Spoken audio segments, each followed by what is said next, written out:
ছাত্রলীগের সন্ত্রাসী কর্মকাণ্ড অপতৎপরতাকে নিষিদ্ধ করার, সেটি করা হলেও ছাত্রলীগের যে মা আওয়ামী লীগ, মাকে এখনো তারা নিষিদ্ধ করছে না। আরে মা যদি বেঁচে থাকে, এরকম সন্তান তো একটু পরপরই তারা জন্ম দেবে। আজ থেকে প্রায় 2.5-3 মাস আগে ঢাকা বিশ্ববিদ্যালয়ের মধুর ক্যান্টিন থেকে আমি বলেছিলাম যে এই আওয়ামী লীগ ছাত্রলীগ ভারতের রায়ের পরামর্শে তারা গণ অভ্যুত্থানে নেতৃত্ব দরকারি সেই ছাত্র নেতৃবৃন্দের তালিকা তৈরি করেছে। তারা পরিকল্পনা করছে এই আন্দোলনে নেতৃত্ব দানকারী বিশেষ করে গুরুত্বপূর্ণ ছাত্র নেতা যারা রয়েছে তাদেরকে তারা অন্তর্ঘাত করে তাদেরকে হত্যা করবে এবং বিভিন্ন স্তরে যে পয়েন্টগুলোতে ছাত্র নেতৃত্ব দিয়েছে, প্রতিবাদ করে তুলেছে, সাহসী ভূমিকা রেখেছে, তাদেরকে তারা হত্যা করবে, তাদেরকে তারা আহত করবে, জখম করবে এবং একটি ভীতিকর পরিস্থিতি তৈরি করবে, নৈরাজ্যকর পরিস্থিতি বাংলাদেশে তৈরি করবে এবং তারা প্রতিবিপ্লব করে ফিরে আসার জন্য চেষ্টা করবে। কিন্তু আমরা দেখেছি সরকার থেকে সেটি কানে নেয়। আমরা দাবি জানিয়েছিলাম ছাত্রলীগকে নিষিদ্ধ করার, ছাত্রলীগের সন্ত্রাসী কর্মকাণ্ড অপতৎপরতাকে নিষিদ্ধ করার, সেটি করা হলেও ছাত্রলীগের যে মা আওয়ামী লীগ, মাকে এখনো তারা নিষিদ্ধ করছে না। আরে মা যদি বেঁচে থাকে, এরকম সন্তান তো একটু পরপরই তারা জন্ম দেবে এবং যেটি তারা দিচ্ছে। আমরা বাংলাদেশ জাতীয়তাবাদী দলে আমরা সুস্পষ্ট বক্তব্য শুনেছি। আওয়ামী লীগকে নিষিদ্ধ করা বা তাদের কার্যক্রমকে নিষিদ্ধ করার ভিতরে তাদের কোনো আপত্তি নাই। আমরা দেখলাম রাজনৈতিক দলগুলোর বক্তব্য, জামাত ইসলাম তারাও বলেছেন জনগণ সিদ্ধান্ত নেবে।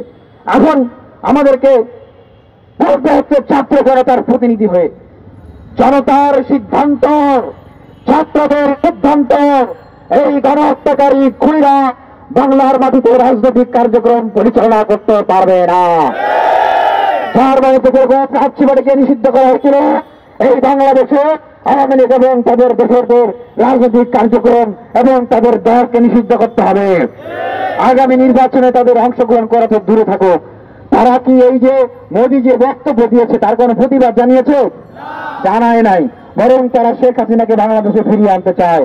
ইউনূস সরকারকে বলে অবৈধ সরকার, বিপ্লবীদেরকে তারা বলে ষড়যন্ত্রকারী, রাষ্ট্রদ্রোহী। সুতরাং তাদের কোনো উপলব্ধি নাই, তাদের কোনো আত্মসমালোচনা নাই, তারা বাংলার মাটিতে রাজনীতি করতে পারবে না। আওয়ামী লীগ এবং তাদের দোসরদের রাজনৈতিক অপতৎপরতাকে নিষিদ্ধ করতে হবে। আর অন্তর্বর্তীকালীন সরকার থেকে এই গুরুত্বপূর্ণ পদক্ষেপগুলো যদি গ্রহণ করতে কোনো ধরনের অবহেলা করা হয়, আমরা ধরে নিব তারা ভারতের সাথে আওয়ামী লীগের সাথে সমঝোতা করে দেশ চালাচ্ছে, অথবা তারা ব্যর্থ, তাদেরকে বন্দুকের নলে ধরে রেখে এই রাষ্ট্র পরিচালনা করা হচ্ছে। আমাদেরকেও আমাদের জায়গা থেকে সিদ্ধান্ত নিতে হবে, এই রক্ত, এই বিপ্লব আমরা ব্যাহত হতে দিব না। বিকল্প পন্থায় দেশকে রক্ষা করার জন্য, দেশ বিনির্মাণের স্বপ্নকে রক্ষা করার জন্য আমাদেরও যা করতে হয় আমরা করব। সংগ্রামী উপস্থিতি, আমরা আজকের এই সমাবেশে ছাত্র অধিকার পরিষদের বিভিন্ন স্তরের ছাত্র বন্ধুরা এবং সাংবাদিক ভাইরা যারা উপস্থিত হয়েছেন তাদেরকে ধন্যবাদ জানাচ্ছি। এখন এই নরেন্দ্র মোদীর বক্তব্যের প্রতিবাদে, মুক্তিযুদ্ধ স্বাধীনতার বিরুদ্ধে বক্তব্যের প্রতিবাদে এবং বাংলাদেশের উপরে তাদের আগ্রাসী নীতির প্রতিবাদে আমরা তার পুতুল দাহ করব এবং আমরা আজকের সমাবেশ থেকে ঘোষণা দিচ্ছি, বাংলাদেশের প্রত্যেকটা বিশ্ববিদ্যালয়, কলেজে, প্রত্যেকটা জেলা, উপজেলা, ইউনিয়নে আপনারা এই ভারতের আগ্রাসনের বিরুদ্ধে ঐক্যবদ্ধ গড়ে তুলুন, প্রতিবাদ গড়ে তুলুন, কর্মসূচি করুন। ধন্যবাদ।